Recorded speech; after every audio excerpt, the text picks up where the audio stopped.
what do Australian people think about Daniel Andrews signing us up to the Belt and Road Initiative?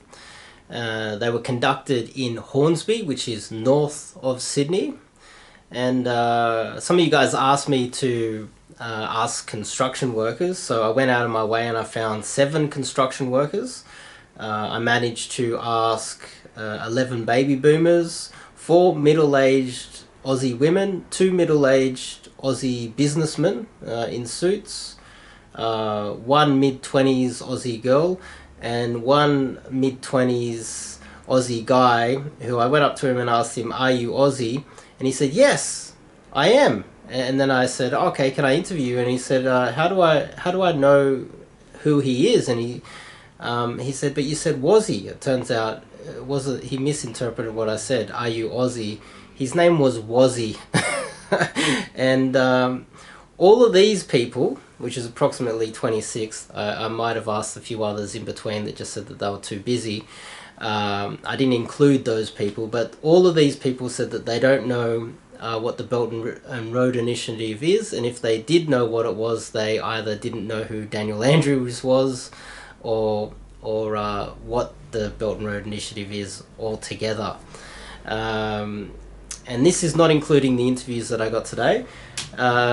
If you guys can come up with a solution how I can get a larger sample size of Aussies, if you have a group of people that want to meet me in the city and I can go through one of you one by one and interview all of you, or possibly online, maybe I should post in our group the next topic, and then you guys can get online and just send me videos of yourselves giving your opinion. That might be another way that I can conduct it. But let's get on with the interviews. So what do you guys think about Daniel Andrews, the Victorian Premier, signing Australia up to the Belt and Road Initiative? Well, I mean, I understand it's probably a good thing in terms of trade and relation to China, but yeah, I mean, I haven't read as much into it as I perhaps should, so I'm not across it completely. Okay, so you think it's good for trade? How does that benefit Australia? Well, I think it's good for Australia to have a close economic relationship with China. I mean, I don't want us to have too close a relationship in terms of, we obviously have very different values, I understand that, and we do need to make clear that Australian values are very different from those of China's. But I'm not completely opposed to signing up to the Belt and Road Initiative completely. Okay, how would the Belt and Road Initiative help Australians? Well, I mean, I'm not across the policy detail exactly, so I can't really comment exactly. Okay. I do believe it would bring us closer together, closer with China in terms of economic relationship. I think generally the Belt and Road Initiative, they sign up third world countries so that they can build infrastructure. We're a first world country. Yes. So for us to get in debt to build infrastructure and have that debt go to China, how does that benefit us? Also, the companies in Victoria, as far as I'm aware, are Chinese who have moved to Australia, got themselves citizenship, started up a construction company, and they're going to be building it for China. Yes. Yeah. So what's your position on it, just out of interest? I would like Australia to be a prosperous nation into the future. Although historically having economic relationships with countries that are different in terms of our values does generally open those countries up to... Oh, I'm a free tradian. I totally believe in... I'm more towards Milton Friedman than I am Marx or mercantilist economic theory. I'm more of a Milton Friedman. Yeah. But China's not. China's a mercantilist nation. Well, I mean, but China has, over the last decade or so, pursued free trade agreements with Western countries. New Zealand was the first. Britain and the United States pursued free trade agreements when they had an absolute advantage in economic terms, so therefore they would win.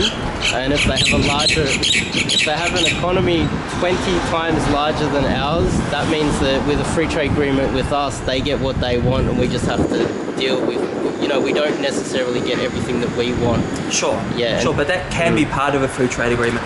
And also, as you would know, being a supporter of free trade agreements go beyond just economics. You can also, in free trade agreements, have labour laws, environmental laws and protections as part of that free trade. Yeah, and the United States would do that, but China doesn't. In fact, China does the opposite. They just say, look, we just want to make money, because China has a GDP per capita of 10,000. Yeah. They're less than a quarter of what we are, and so therefore their main goal is to provide a better future for Chinese people. Yeah.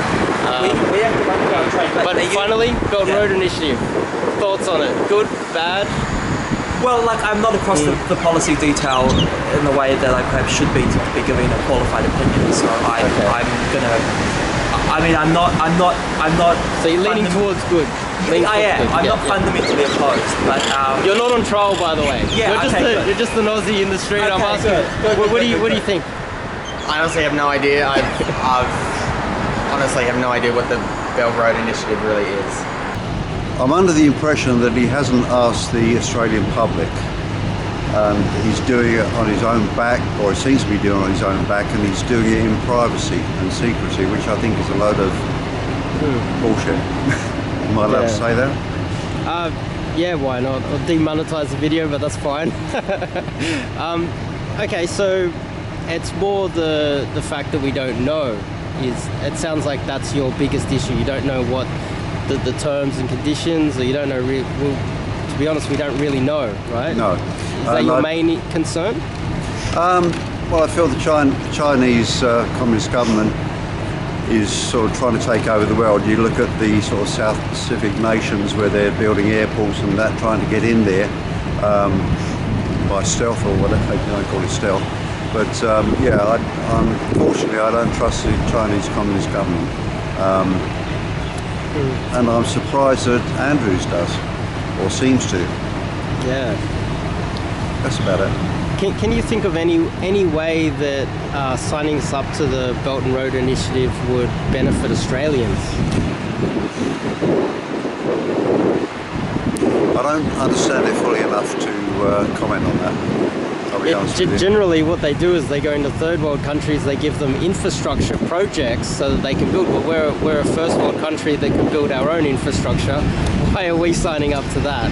Yeah. Can you explain that, or well, what are your thoughts on that? Well, I don't think we need to, and their agenda is to get into Australia, and I'm surprised that Andrews can't see that. Is it possible that he can see that? Because I guess most people, you'd have to be a real dummy to not see that. Do you think he's possibly just working on behalf of the CCP? Bought out? It certainly looks that way, doesn't it? I honestly don't think it should be allowed without sort of the Australian public having some input into it, and the federal government sort of being able to veto it or whatever. And transparency, so we know what the hell's going on, right? Yep. So your final verdict on Daniel Andrews signing us up to the Belt and Road Initiative? Sorry, Andrew. So this gentleman, I just want to let you guys know, trades with China, and he obviously wants to remain anonymous. That's why I'm just filming his jacket. So, what do you think about Daniel Andrews signing Australia up to the Belt and Road Initiative? Well, I think it's quite inappropriate for a state premier to start to determine how we'll behave as a country, so I think he's out of turn. Secondly, I think we have to be very, very careful with everything that's going on with China. We still need them as a strong trading partner, and we shouldn't threaten that. But at the same time, we need to speak up. We have a responsibility, because the China web is just creeping wider and wider and getting deeper and deeper, with getting more people committed to their cause. So I think we're going through a very difficult, delicate period of time. So the Belt and Road Initiative, how is Daniel Andrews, how is this going to help us? Considering we're a first world country and the Belt and Road Initiative is mainly for third world countries to build infrastructure, how does that help us? I, It doesn't. No I don't know the answer to that. I can't see any obvious advantage. Yeah. We have our trading relationship with China and our biggest trading partner. I'm sure we are also very important to China for obviously iron ore and then coal, produce. They're great investors in our country. They like to live in our country. So we're in a very delicate position. And also, we're fairly isolated down here. There's ourselves in New Zealand. And I just think we have to be very careful what we say. And I think it needs to come from a broader body than the Premier of Victoria determining what directions we'll be taking. Yeah, I guess one thing that you just brought up was us being isolated. If we become we are isolated. If this country becomes subverted from within, then we no longer are isolated. We're actually subverted from within.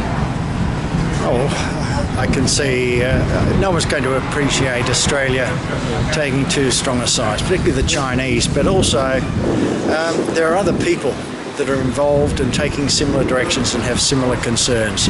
I think we have to, if we do speak, we should be taking any initiative as a group. And we shouldn't be the leader or the initiator of any movement. We're too dependent and we're small. You're talking about the investigation into the virus. Yeah, right? Now that we have to be very careful because it came out as a lot of rumour and innuendo at the beginning with absolutely no proof. I don't want to go into that. Today's video is purely Daniel Andrews. Oh, Daniel Andrews. Daniel Andrews signing. I've never heard much about him, but well, I've known he's done a couple of silly things, and he's becoming very, very vocal. But is he? Does it seem like he's acting in the best interest of Australia? No, he's acting in to the benefit of Victoria, but I don't see how anything acts to the benefit of any state. We're a country, and we're a very close country, and we all interface. I don't think it's up to a state to take a lead in any of these matters. Yeah. We're a very rich country. Per capita, we're one of the richest countries on earth. Why do we need to get a loan to build our own infrastructure? Oh, we don't. Of course we don't.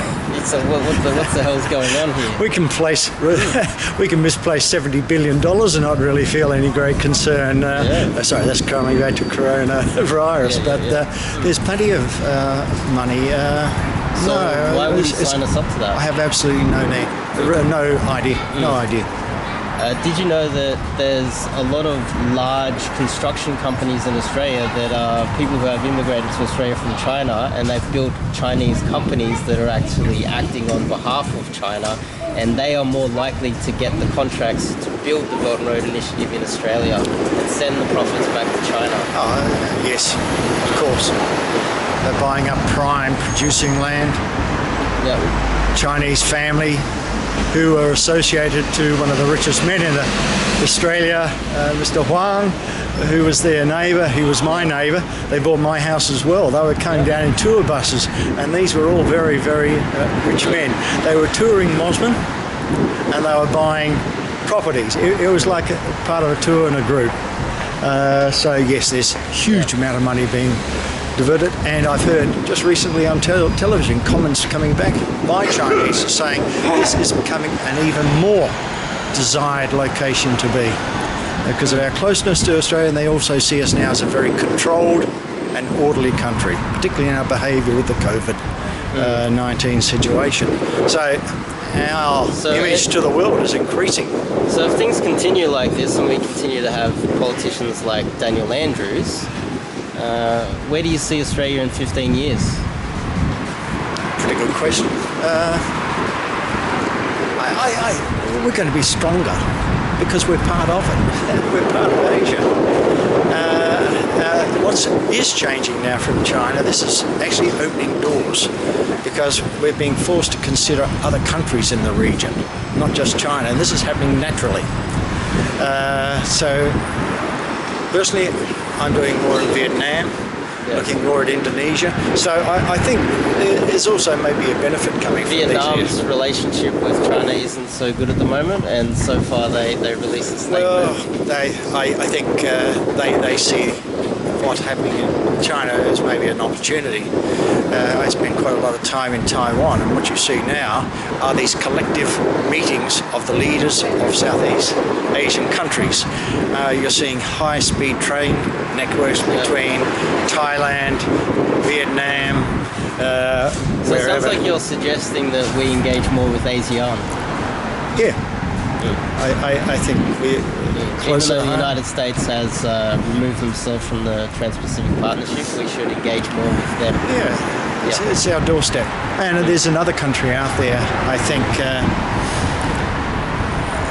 is going to become, or should be considered as becoming more important to us, and that's India.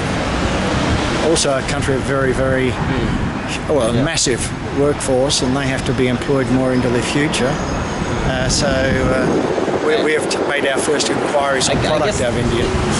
I'm aware of all the opportunities out there, but the problem that I see is with those opportunities, if we allow special interest groups to enter our country and tell us how we should run our country and buy our politicians and Daniel Andrews, of course. No, it's shocking.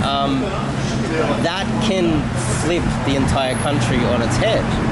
It can. There's not any way you can look at it and say there's a positive benefit. We don't have to sell our country as being a desirable place to live or do business or whatever. It's a fact. It's known. Like the short-term gains of this are amazing, but the engagement needs to be on our terms that protect our freedoms. You see, politics and economics are two different things most of the time, right? And our security is different from our economic prosperity. We're a very small country, and each state's population is very small. We should be acting in a cohesive manner and a very controlled and very well thought out manner. And all the more reason for us to want to protect ourselves, because we are so small. Absolutely. We have 1 billion people on our doorstep. We have to protect ourselves because we are such a small population. I think what you're saying, we need to be friends with a lot of people on both sides of the borders, as you would say. And we need all our politicians to be acting on behalf of the Australian people. This new group that is going to meet monthly or whatever, it sounds like that's going the right way, where all the premiers are meeting with the Prime Minister on a monthly basis, and that is going to become a permanent fixture, I believe, within the country. I didn't know that. Yeah, it was announced only last week. Yeah. Okay.